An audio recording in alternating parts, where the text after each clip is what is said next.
Hello, ladies, gentlemen, and everyone in between. I am Dr. Professor McHIPSTER, and you are attending Reddit 101. Have a seat, take notes, and don't fucking drool at your desks.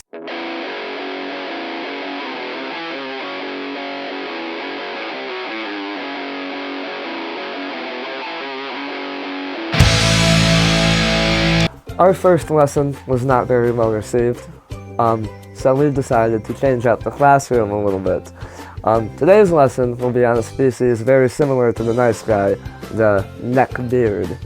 Oxford defines a neckbeard as a socially inept, physically unappealing man, especially one that has a great interest in computing, which basically means a loser fucking chud.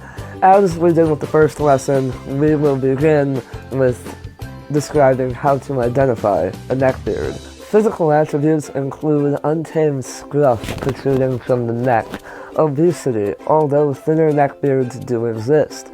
There are also indicators such as poor hygiene, a putrid smell being emitted from them, and greasy hair. A lot of neckbeards will also choose to wear a fedora and/or a trench coat. The neckbeards also have very distinct personalities, overly formal and traditional mannerisms, for example. The standard neckbeard greeting would be a tip of the fedora and saying "milady" to anyone of the female gender. Other attributes include narcissism and misogyny, and being an all-around cocksnot. To see further details on this, we are going to go to the most reliable source of neckbeard experts, r/justneckbeardthings. The term loser is usually used to describe men, but I think the word suits women better. Why do I say this? Let's look at what makes someone a loser. A loser who has no hobbies, isn't passionate about anything, isn't interesting, and never has anything interesting to say. It's someone who actually has no personal value apart from how they look and what's between their legs. To me, this is a description of the average woman. The truth is, if men actually saw the reality of women and weren't blinded by their looks and the urge to fuck, we would all realize that we are the prize. We would all see that apart from their vagina, most girls bring nothing to the table. In this example, we see the misogynistic nature of the neckbeard. In it, he accuses women of being boring, not interesting losers, as opposed to the fat weeaboo being the loser, and basically all they are good for is fucking. This is very common among neckbeards, as they share many similarities with the incel, which is another fucking nightmare in itself. So you will see very often the neckbeard throwing bitch fits because they can't get no pussy. Our next example will continue to show the lack of respect for women, as well as delve into the social ineptitude of what the neckbeard would consider flirting. You are the creepy pervert kind, aren't you? I'm a gamer, so yeah, lol. As a fellow gamer, you should understand this. Being a gamer doesn't give you the permission to be a creep, dude. It kinda does, not being a poser. Video games is actually another hallmark of the neckbeard. It is actually because of these people that gamers in general have been branded smelly, antisocial fucking retards. Other obsessions you may see include anime, cartoons, Japanese culture, and outlandish fetishes. I would like to preface that being an avid consumer of any of these things does not in itself make you a neckbeard, only that these things usually play a crucial part in the makeup of a neckbeard. Here we have a neckbeard whose obsession is the children's cartoon My Little Pony. Let's have a look, shall we?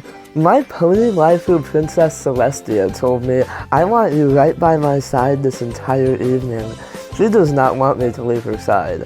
Princess Celestia is overcompensating because she knows that she cannot marry me because I am married to Reshiram. That is why she is constantly making me have sex with her and sleep with her. Princess Celestia knows that she cannot have me, but she does know that my wife Reshiram allows me to have sex with anybody I want, except another Reshiram. So Princess Celestia capitalizes on that and makes me stick by her and have sex with her on a regular basis. You know what? I need to rethink my profession. I can't fucking do this anymore. Okay, so here we have a clopper level brony neckbeard who I have no words. Who appears to be attracted to cartoon horses. I sincerely hope this man is not allowed anywhere near playgrounds or elementary schools because this genuinely fucking concerns me. The final attribute that we will touch on today that the neckbeard has is what I would like to refer to as a violent presentation. Allow me to elaborate. They have a loud bark and no bite. They will happily talk about what a badass they are, and how many people they've beaten up, and how they're gonna beat you up. All the while not realizing that they look and sound absolutely ridiculous in the process. Don't ever call me fat bitch again, I will crush you, twin.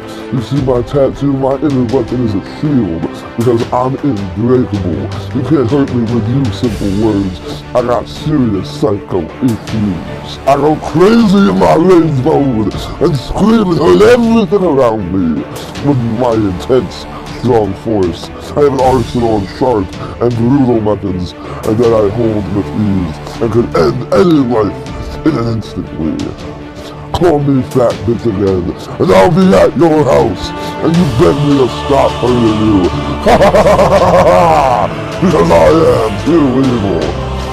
True evil killer. He will break your fucking face before mom even finishes the tendies. Well then tell your asshole boyfriend he needs to watch his back. I could not find any context behind this snap, however, knowing what we do about neckbeards, I would assume that he approached a milady with a attempted flirtations. She either mentioned her boyfriend, or her boyfriend either threatened or had a remark back to this particular neckbeard, and that set him off and brought us to that beautiful, beautiful picture that we have just witnessed. Another wonderful example of this comes from cuckboy Andrew Dobson. He became pretty famous for a comic that he released in which he rises to the challenge and defends a milady from a creep taking photos of her at a convention. Tell your girls to smile. Hey, quit it! Excuse me a second. Understood. Help! A blue barrier for the door is attacking me with a baseball bat! Sir, the 911 line is for emergencies, not prank phone calls. Now here's an actual photo of that damsel in distress. As you can see, she's very beautiful, you know, has a smile on her face looking at the camera, appears to be doing a little pose.